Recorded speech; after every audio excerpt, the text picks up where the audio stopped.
প্রতিটা মেয়েরই নিজের ছোট্ট একটা সংসারের অনেক শখ থাকে, যে সংসারে পুরোটা জুড়ে অধিকার থাকবে শুধু তার নিজেরই। হ্যালো, আসসালামু আলাইকুম ইমরান, সবাই কেমন আছেন? অলওয়েজ সকালবেলা ঘুম থেকে ওঠার পরে হুদাই আমার মুড খারাপ থাকে, তার উপর আবার সকালবেলা খালি পেটে এই ড্রিঙ্কসটা খেতে কি যে বিরক্তিকর। এটা হচ্ছে মূলত সজনা পাতার গুঁড়ো, বাইরের কান্ট্রিতে এটাকে বলা হয় মোরিঙ্গা।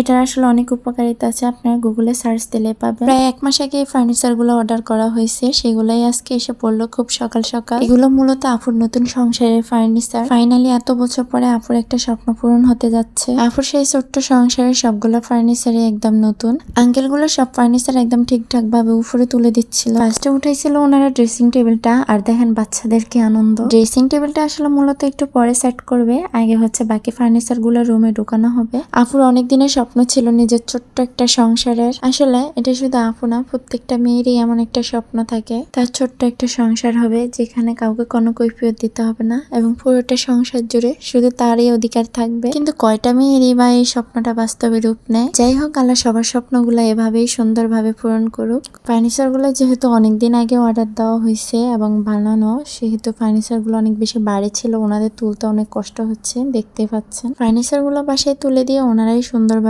সেগুলো সেট করে দিয়ে গেছে। আর এই যে হলো ডাইনিং এর ফাইনাল লুক। কেন জানি আমার ডাইনিংটা অনেক বেশি পছন্দ হয়েছে। এই ডাইনিং এর ডিজাইনটা অনেক বেশি সুন্দর ছিল, পাশাপাশি চেয়ার গুলো অনেক মানানসই ছিল।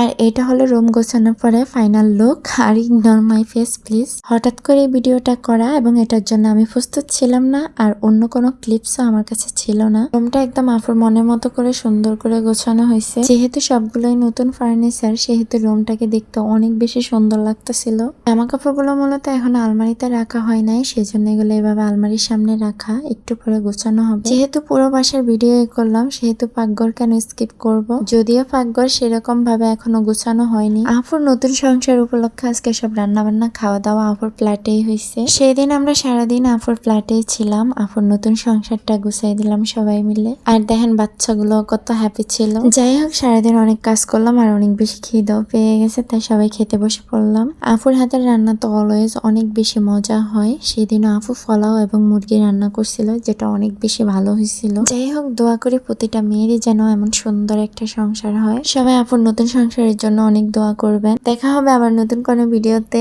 আল্লাহ হাফেজ।